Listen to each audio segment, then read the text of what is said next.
your assets right now are kept in your wallet. But if I could present you a way where you can still hold on to those assets and yet earn 5 or 6 times more yield than if you did by just holding it in your wallet, would you be interested in moving those assets through us to other ecosystems so that not only are you able to earn these higher yields, but you get to learn about other ecosystems in blockchain?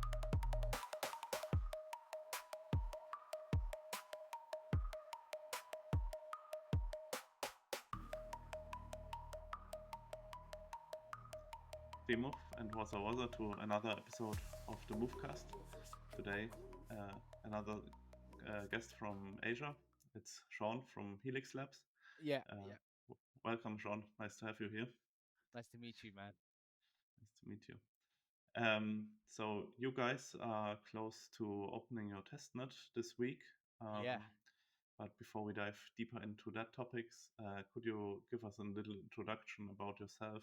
Like, what is your background? How did you get into crypto? And actually, how did you build Helix? Yeah, sure. So I started my career in crypto working for an exchange called Poloniex, which then got taken over by Huobi. And now, there's still two separate brands. There's HTX and Poloniex. But prior to that, I essentially was working in TradFi. And then I decided to take a break from TradFi to go and study Chinese. I think I had a bit of you could call it like a breakdown. I didn't know what I wanted to do. I don't know if many people at the age of 26, 27 ever go through that, but I went through it. And I decided to study Chinese in China, which I did for a year and a half, and then decided not to leave because I knew that if I went back to the UK, I could get a comfortable job in TradFi, but it was just not something I wanted to do. I wanted to see if I could do something more. And so the plan was to go into education, because education is and was back then a very big industry in China. And if you've ever lived in China, you'll know that the education system is very, very different to the West. And the result is you get you have an education system where people are taught to absorb as much knowledge as possible, um, which is, pretty much you get told what to think and then you have to memorize it. And then that kind of conflicts with your ability to learn new things, number one, and to be creative. So I thought, oh, there might be a gap in the market because growing up in the UK, we did a lot of things outside of school, and I think that makes you a more well-rounded individual. Unfortunately, COVID hit, and my plans of doing that kind of disappeared because there was no end in sight. And one of the things that I needed for my business was to see the students in person. It was not an online platform, and COVID just didn't allow it. At the same time, I think I was reaching the age of 30, 31, 32, or something like that. And I think really at that age, you start thinking what about your future. And I was about to have my first kid. And one of the things that I thought to myself was, damn, I really need to figure out what my finances are going to look like. And so I started studying about how to get um, how to build a portfolio. Like, what should I put inside a portfolio? And as I went down the rabbit hole, I was listening to a podcast in particular called We Study Billionaires. I realized the whole system was broken because it relied on fiat currency, right? Fiat currency has no foundation.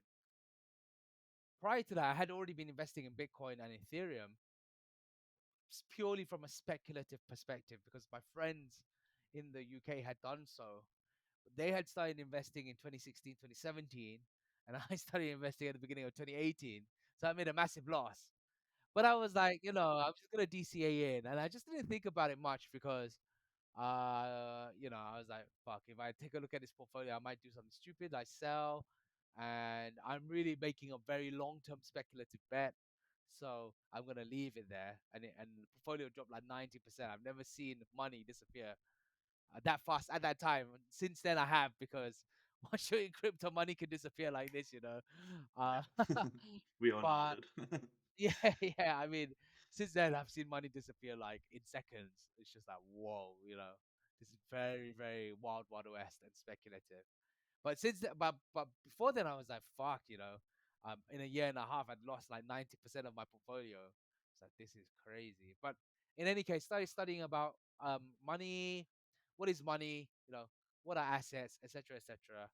And then realized that the only thing to invest was Bitcoin, because at the end of the day, anything that you're investing in that's being valued in dollars, you need to measure how much of that asset is depreciating with relations to the dollar, and ultimately, you know, you're basically just a bit ahead of inflation. So the solution was Bitcoin.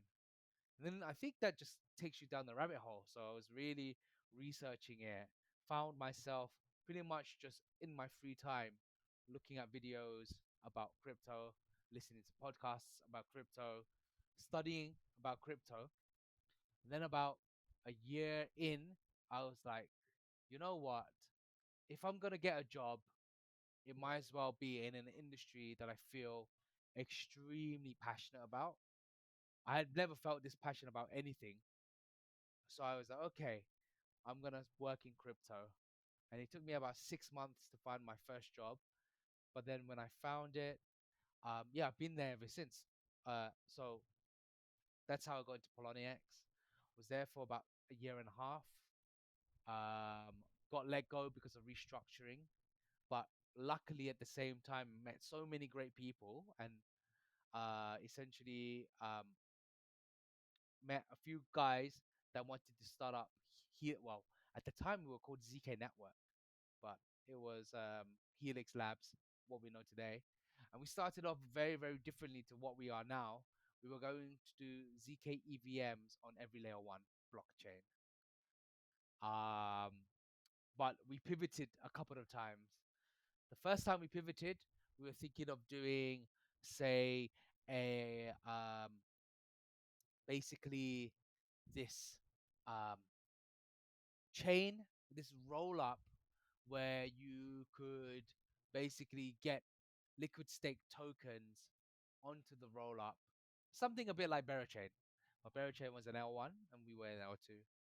And then we pivoted again and we realized actually um, the edge is actually not building that execution environment itself, because um, it's a very difficult market, and I think Movement Labs have done an excellent job to really be competing with established L1s and L2s right now. It's miraculous, and only a few teams can do it. Movement Labs are one of them.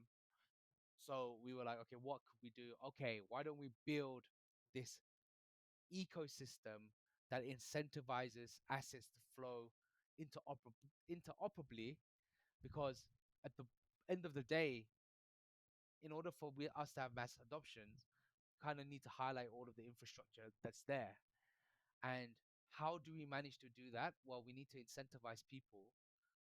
We need to give them the reason to move assets from one chain to another. And that reason we found was restaking. So Helix Labs was born out of the, um, you know, the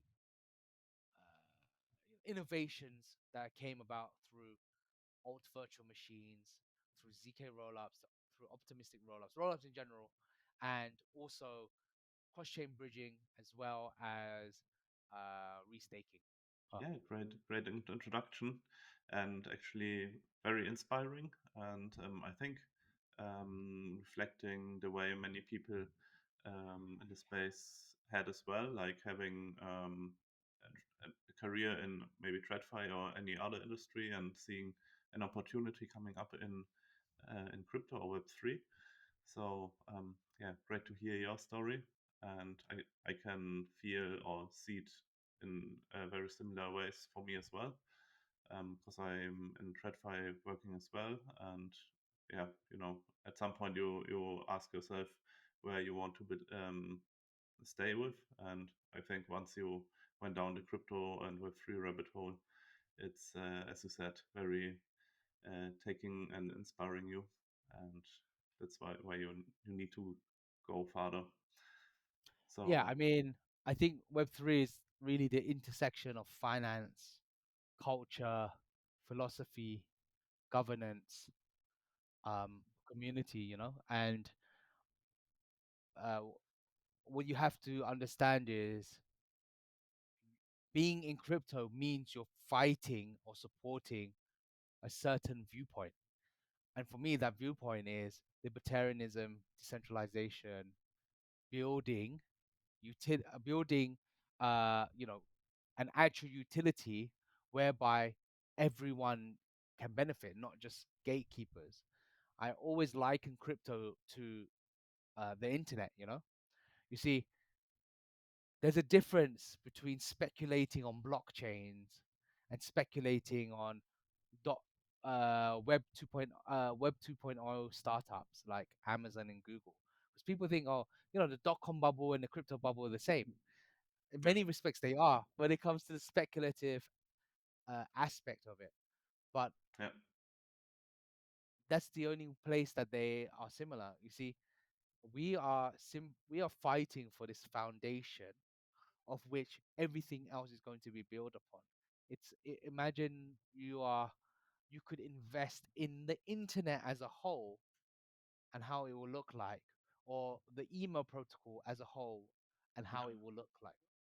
And that's why right now, when you see the people within our community, it's really, really important that we start hearing more voices talking about the philosophies yeah, of what exactly they're fighting for. Um, it's I've seen it. I've seen the transformation. I feel that we've gone from a philosophical play into a technological play, right? And it's very simple for that to happen because crypto is in an intersection of both. But when you don't talk about the philosophy, you start to find issues. That's why Bitcoin maxis, they do it really, really well, right? When they talk about Bitcoin, they really talk about the reason why this is the only thing that they care about is because it is um, the most decentralized ecosystem in the world. And the reason why it's decentralized is because that way, no matter what happens, no one in the world can ever control Bitcoin, right? absolutely. If you look at the new school investors, some of them don't really understand what decentralization is, why it's so important. And so, uh, one of the things that I'm trying to do is really, you bring everything back to square one. You know, if you, it's so easy to get lost. Like when you're using these technologies, right? There's so many things that come to play, like how fast they are, the UX UI, how easy is it to build on top of it.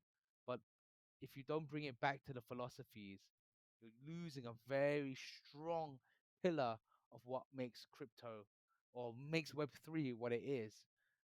And yeah, that's yeah, I guess I'm bringing this up because that's something I'm really drawn to. I'm trying to I I believe in capitalism Yeah, and I believe in freedoms.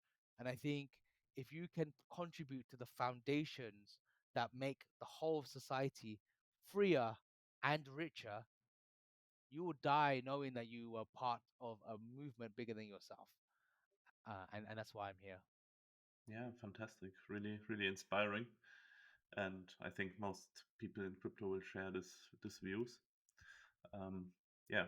Anyways, besides all philosophy, let's go down on uh, your product which you are building, which is Helix Labs. Can you give us an introduction? What is Helix Labs? And maybe also dive a little bit deeper into the tech and the purpose. So, what is Helix all about? Yeah, so Helix Labs is basically trying to present a united front on what blockchain is by showcasing the different technologies that are out there.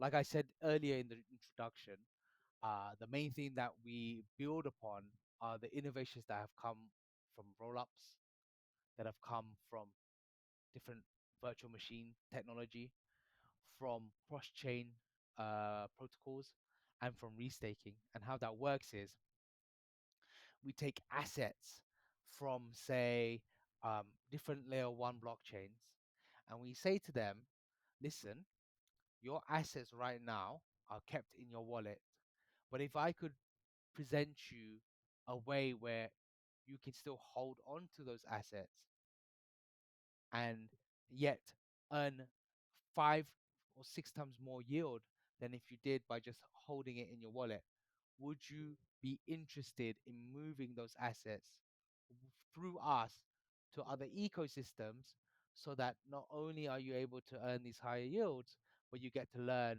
about other ecosystems in the blockchain? So if we take one of our flagship products, which is the ADA token, what we will do is we'll take your ADA token, we'll stake it on your behalf, we'll then lock it on um, the ADA chain, and then we'll allow you to restake it via EigenLayer on Ethereum using a UX UI that is completely native to Cardano. So even though what we're doing is we're taking that asset from Cardano, moving it to Ethereum, restaking it on your behalf, you yourself are just seeing the UX UI on your Cardano DApp. And then we give you an option to then mint an LRT onto Movement Labs.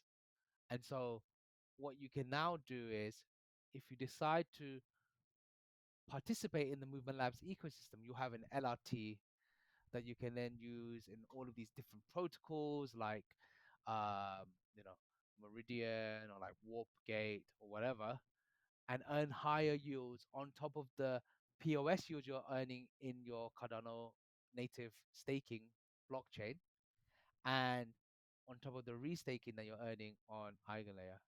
And we see this as a win-win-win situation, right?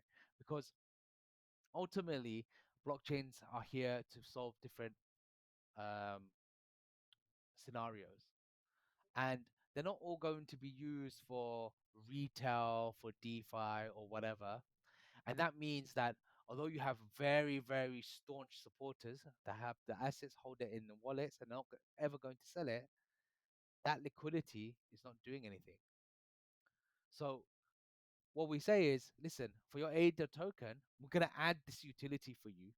But the one thing that's not going to happen is that ADA token will never leave your canonical blockchain because it's already staked. We're only going to borrow off that collateral, and we're going to move that liquidity to places that need it most.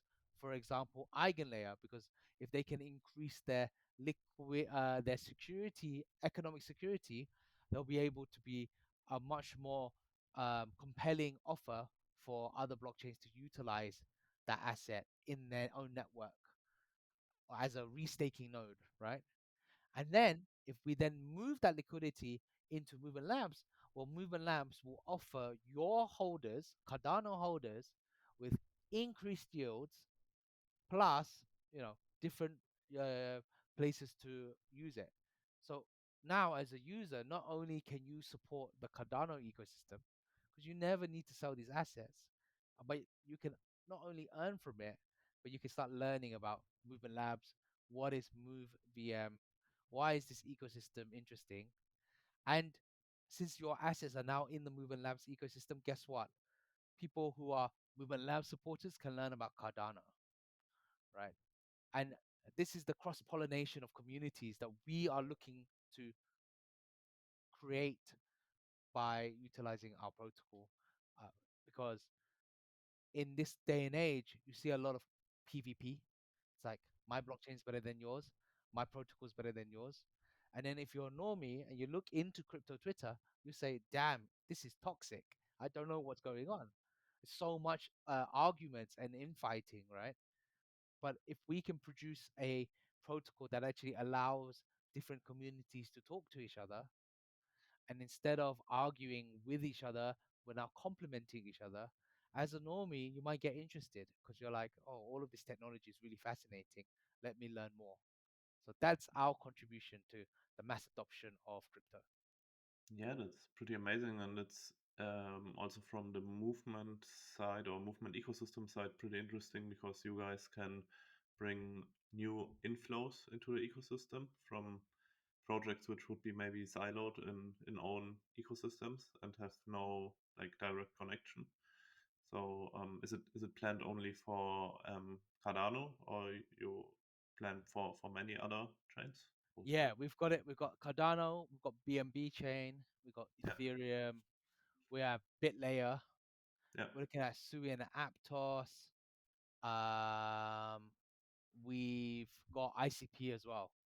And crazy. there'll be many more. We want to build on every chain, basically, if possible. Nice. So true interoperability Yeah. between the whole blockchain network. Nice. Um, so yeah, great product you guys are building, and as I saw, or as you also chat on Twitter and stuff, you guys are launching a testnet, right? Yep. So we our private testing has actually been out for a long time, but now we're publicly announcing it. We want more and more people to use it. And one of the special things about this public announcement is we're also creating a vault on Movement Labs itself. So whilst we are developing the ability for restaking and the minting of LRTs on Movement Labs, what we want to do is create this super DeFi hub for Move tokens. So now not only are you able to lock your Move tokens, and then as staking um, is being finalized on their side, eventually will allow you guys through our protocol to restake those staked Move tokens onto Eigenlayer. But until that happens, we are designing this sort of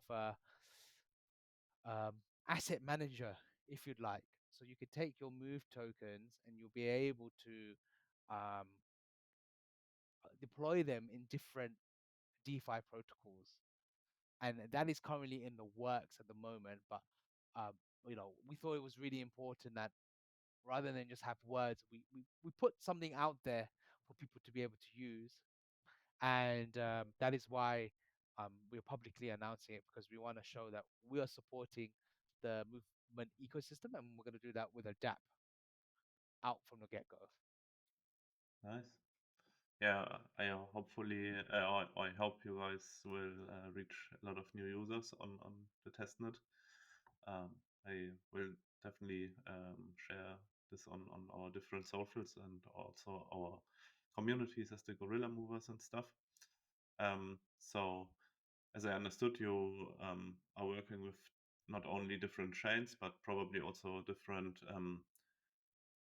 projects within, for example, movement, because you need probably let the staked assets put into work. So I think probably in some different dApps or DeFi applications. So are you guys how are you guys looking for collaborations on movement? Do you have like specific targets or Um, we're open to work with everyone. We're in touch with like a Move Now, we're in touch with Thunderhead, Movement, Meridian. We're in touch with the BRKT team. Yeah, we're in touch with everyone. And if anyone else is interesting, please reach out to us, because we like to be in touch with everyone. I think that to build a successful execution environment, it's more than just being like strong technology. You also have to encourage the community of developers to interact with each other.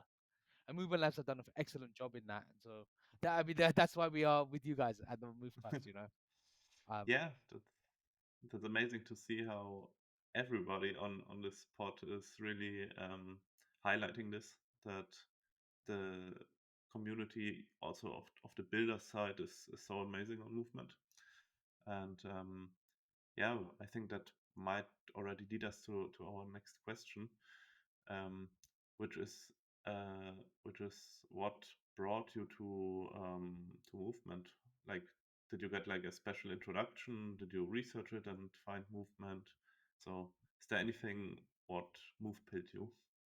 Yeah, Movement Labs and Helix Labs actually share a few advisors, and we've been following the Movement Labs team since the beginning. We were actually introduced to them in 2023.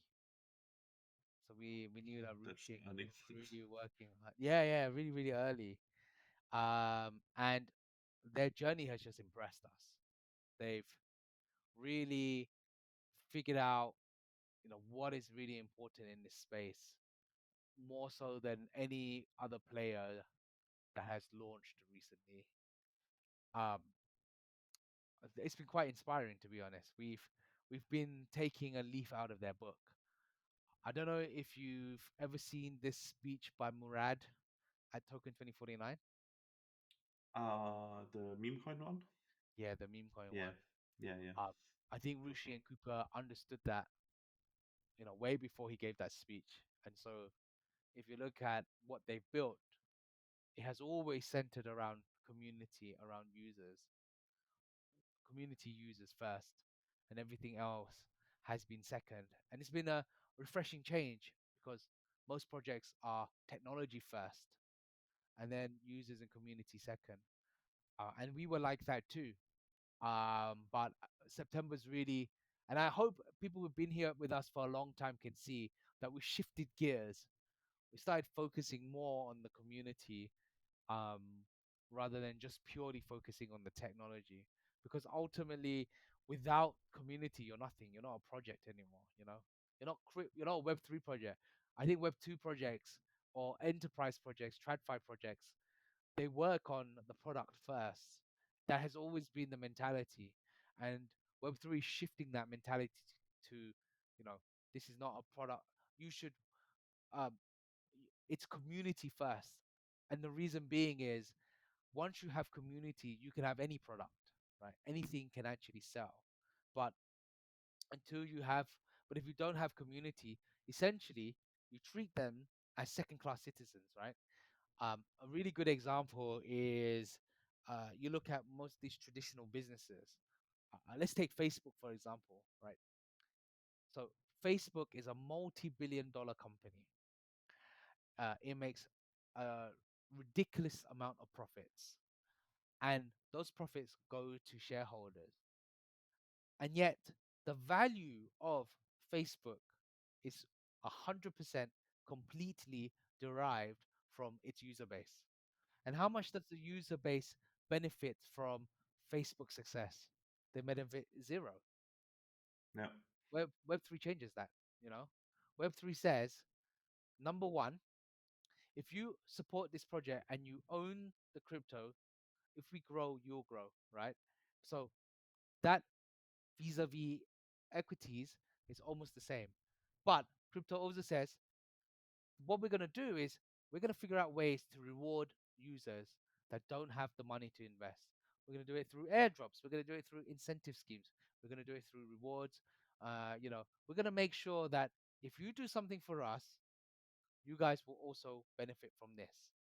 And so you look at all of these interesting economics that start occurring because um, Web3 wants to create a more fairer ecosystem.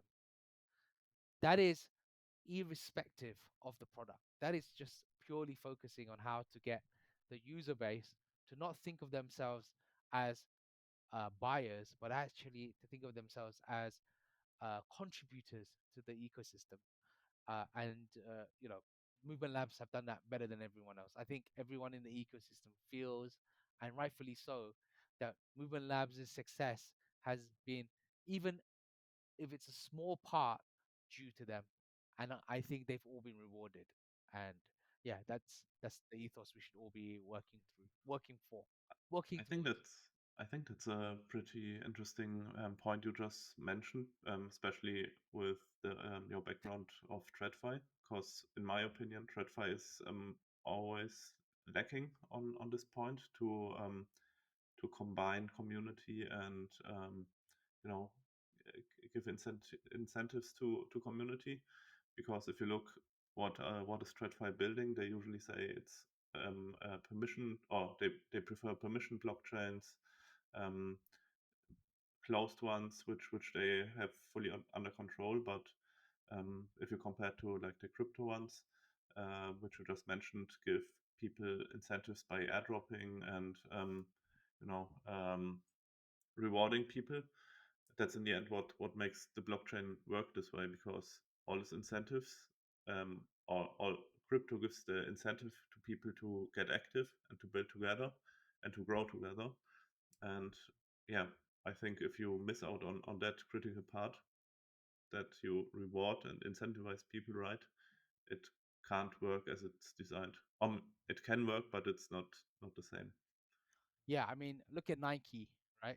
The Nike stock price has been dropping dramatically since the COVID period, and yet they have the biggest brands of shoe line in the world, Air Jordans, right?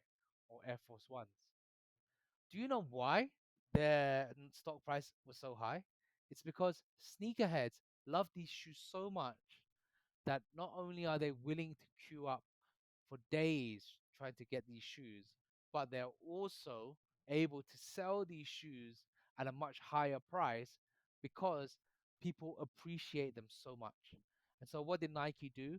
They basically realized that these resellers were making so much money from their shoes that they made sure that they would create so many versions or so many um, they would sell so many pairs of shoes so that they were the only party that could profit from the love of sneakers from sneakerheads. And so Yeah, when you're like a sneakerhead and you're buying a shoe for your collectible and you're trying to sell it for profit, you can't anymore. And so what happens to the reputation of Nike? It goes down and down. That is an example of a brand that has no understanding of what is really giving them value and how much the community contributes to them having the success they have. So yeah, if there's one thing we can change in this industry, if it's the fact that we can bring power back to the people who really give and produce values to these brands by being passionate and giving them free labor, that is going to be something we can all die happy. That's like a revolution. yeah, and that's in the end what um, makes a way which you did, or maybe I'm doing, possible. That, and for many people as well, that you can start new careers on Web3, uh, even without having big financial backings, but you can start at least because you have all those incentives and rewards happening. 100%, 100%. It's being a web it's really opened my eyes into many things. Um, it is really one of the things that I think people feel very uncomfortable with is sort of shilling, right? It's like saying that you should buy something, but you know what? Everyone's comfortable in shilling something they actually believe in, and that's Yeah, why people shill crypto because they believe in it. yeah, And so um, that's kind of like shifted my mindset into what we should allow to happen, what we shouldn't allow to happen. A lot of people sometimes they scream scam, and there are a lot of scams in this space, but sometimes it is a project that has meant well, that they tried to do well, and the price has just gone down because ultimately people did not believe in the same dream as the founders, and that's okay. And what I want to say is, uh, we are trying to build something where everyone can benefit, but at the same time, it isn't. We're trying to create a playing field that's equal opportunity, right? And equal opportunity means that if you're in crypto, you're gonna understand this is very highly speculative, that you can change your life doing this. And as we are all building towards the same goal, we will eventually build something that is going to revolutionize the world. But what that is still unclear. It's still the wild, wild west. And we need to ensure that the destiny of this protocol or the destiny of this industry is within our own hands. Because if it gets co opted by governments, by regulators, which they have been trying to do and they are still trying to do, and uh, this is one thing that I really appreciate that Donald Trump's in power because he's like reduced a lot of these regulations or these risks of regulations. But if we don't regulate ourselves and educate ourselves, then we're potentially killing our own industry before it starts. Yeah, definitely, definitely.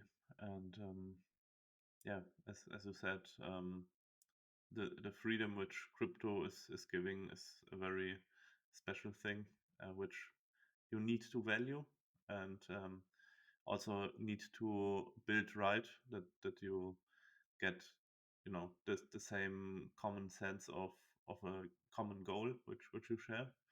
And yeah, I think that's like the main point for community building. And yeah, regarding that, what does community mean for Helix? I mean, you already mentioned a lot that you can't build a product without a community, but maybe you can dive a little bit deeper what you guys think about community and how you try to value and maybe also give back to community, and how the community can help to grow you guys. Yeah, I mean, this is a very good point. Community is everything to Helix. The way that we're seeing community right now is that whatever we're building, we want community to have a hand in it. And anybody who comes into on this journey with us, we want them to be succeeding as Helix succeeds, right? It's really important that uh, everyone gets rewarded uh, for their participation or for their input in the project. It's We have to be you know cognizant that no one that building something bigger than yourself requires a lot of work, and that kind of work needs to be rewarded. And so that's why um, when you like tokenize ideas, you put a monetary value on it, you actually see products or projects get built a lot faster. And I've always wondered, if if we had no major religions today, how would they look like in today's world? And I think most of them would have a coin. So imagine you have an Islam coin and a Christian coin. And as these religions grow, so does the value of the coin. And so you have Yeah. like this added incentive to basically propagate um your religion. And if you imagine every project like that, like a shared vision, a shared idea, something that if it came into fruition or when it comes into fruition, it could be something very impactful, but it needs everyone involved to be part of it and to work towards it. And if it does come to fruition, everyone involved will get rewarded. That's how you like supercharge any movement. And that's why a Helix Labs community is so important, because we don't have a lot of time on this earth. And if we want this Helix Labs project to be successful, we need to supercharge its growth. Where Helix Labs is, let me count. It's not even 10 men, it's not even 10 people. It's maybe 7 or 8 people. It's a very small team. So for us to get to the next stage, we need the help of the community. And if we can get them to believe not only in the project but in the team, and we can get them to believe that they're working towards something greater than themselves, then we can get there. We can get to the end point. And so, yeah, that's just to reiterate why community is so important. Yeah, and I guess that will be playing a huge part in the upcoming testnet you guys are launching, Yeah, because 100%. otherwise you are not able to, I don't know, test all the different ways which you could without community, right? Yeah, exactly. And just to say on this community part, well, number one, if you guys are interested, please follow us on our Twitter. I'm sure you'll share it. Also, join our Discord. And whilst you're on your Discord, please tell us, like, what would you want this community to do? What do you want us to implement? I'm All our teammates are on the Discord every day. You know, um, we're all online. You can tag us. You can speak to us. will reply to messages, and if there's any interesting suggestions, and I read them, I will make sure that the team is having a discussions on how to implement, because there's just too much to do, and the any good idea, any good ideas are just, they take time and passion to come up with. So if you've taken the time and you've taken the passion to come up with good ideas, we're more than happy to take a look and see if we can implement. Yeah. Again, we had already a lot of projects coming on the MOVECAST, and basically for all of them, it's like they try to incorporate the feedback of the community somehow into their product to be as most as community aligned as possible. And I don't know, I think it's this a special thing which is happening on Movement. I mean, probably other networks have also some community alignment, but at least for me, it's I didn't feel it like it's on a movement before on any other. Um, maybe I mean some OG blockchains maybe it's the case, but um, not as centered as a movement. So yeah, really looking forward to also help you guys bring community in your discords and to enforce this process of feedback and product improvement. So yeah, to get to a close of this episode, where do you see movement, but also Helix Labs as special heading into the future? I mean, you are launching testnet this week. Do you have any like outlook where you might be live on a mainnet stage, or how Yes. you see all this thing growing in the future? So we're hoping to be live on mainnet relatively soon. April, May for Movement Labs. Um, and then for the other chains soon after. How are we going to see Helix Labs moving forward? Um, one of the things that we've realized is, as amazing as restaking is, there are other ways that you can encourage assets to basically be interoperable. Restaking is just, it's a powerful tool, but it's not the only tool. And the great thing about building on Movement Labs is we've been able to explore other avenues, such as being this sort of DeFi hub. Um, AI has been transformational, so we're looking to perhaps build an AI powered DeFi hub, whereby Interesting. you give us assets, we find the best places cross chain to have those assets parked, and hopefully you'll just be able to earn passive income with an AI asset manager, like looking after your assets. And that will be obviously integrated in all of these DeFi protocols, but not sorry, on these restaking AVSs on from Eigenlayer. Um, and we're looking to potentially expand um, not only blockchains but also AVS providers, and yeah, it's going to be an interesting time. As for Movement Labs, I think they are hopefully going to address some of the bugs in their mainnet and get that all running smoothly. They will hopefully be able to get their staking mechanism working.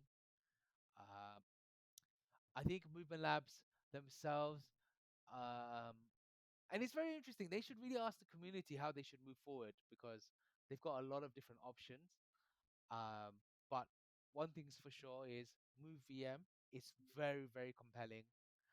Um, I think that they've got a stiff competition from Aptos and Sui, right?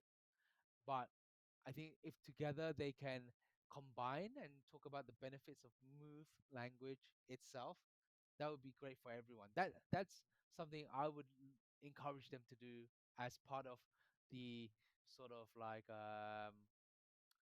how to say, the cooperative environment that Helix Labs is trying to provide. We think change should cooperate more than com- compete, because if it's too competitive, it kind of get the messaging kind of gets lost. But yeah, Movement Labs are definitely on the right track, and hopefully Helix Labs will be able to take that journey with them. Yes, and I hope community will help you on that Yeah, and thank you. push you guys to the next level. Um, Maybe a little question regarding your logo. I think it's something like Einstein or like a professor. Has that a reason? Yeah, Is it yeah, it's because of the liquid stuff or no, so basically we're Helix Labs. There are many Helix Labs in the space. Actually, looking back, we probably wouldn't call ourselves Helix Labs because there's so many. At the time, we thought, man, this is a very good name, Helix Labs. Because we just, I think Helix in itself is just a very cool word.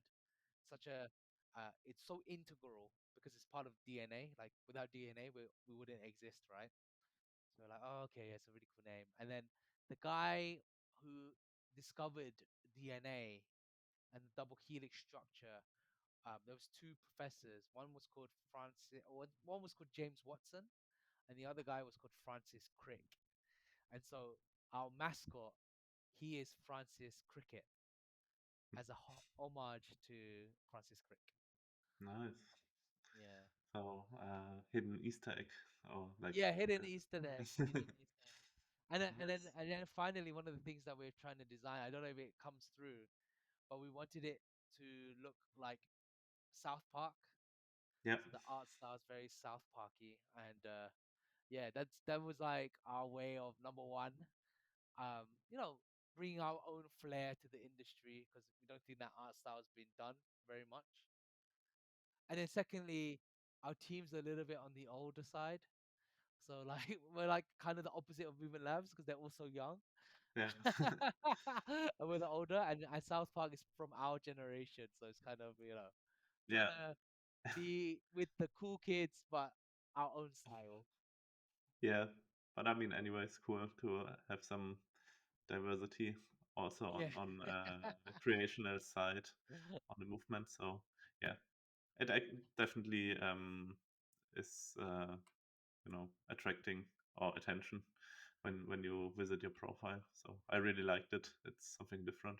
Yeah, thank you, Yeah. thank you. I mean, it's really interesting because uh when I was a lot younger, the guys that used to inspire me were a lot older than me because they had so much experience, they had achieved so much, etc., etc. Now that I'm my age, I'm 36. The guys that actually inspire me are like 15 years younger than me. Like they're like so um exceptional, in just in terms of not only what they've achieved, but to be in the mindset or have the ability to achieve it. It's just I think to myself when I was their age, um, I had that. I also had that drive, but I guess I wasn't. I'm sure you're the same. You're not in the right company, and now when you're in crypto, you just see that it's really a space where if you are extremely entrepreneurial, you're extremely hardworking, you can excel beyond anyone's imagination. Yeah, and I would go 100% with that. I met Rushi last year on FCC, like in real life, and it's so insane that those young guys are already having this clear vision and also being so professional on, I don't know, interviews, like to bring their ideas to the masses. And I think that's pretty inspiring. Yeah, I So saw this really funny meme. It was like your crypto group, and there was like this 70-year-old man, like this 12-year-old teenager, 30 years old, 45. Like it's basically a group of people, but they were all different ages. I was like, yeah, that's actually really true. Like my crypto group is all made out of people of different ages. yeah, yeah. So it was a great talk today. Really deep diving into philosophy, community, some technical parts. So yeah, I really enjoyed that talk. And if you have any words you want to leave to community, that's your your trends right now? Yeah, so three things. Firstly, please follow our Twitter and our Discord. Secondly, follow my Twitter and and yeah, follow my Twitter. My username is my name. We'll have it up on the screen. It's and then lastly, please join our testnet. Um, we'll have more exciting updates uh, coming to you guys soon. And yeah, just stay tuned. We really appreciate everyone's support. We appreciate the Move ecosystem, all of the Move community, and we welcome you with open arms to the Helix community too. Amazing. Great finish. And with that, I say thank you, Gmove and G Helix. G Move and G Helix. Awesome. Thank you.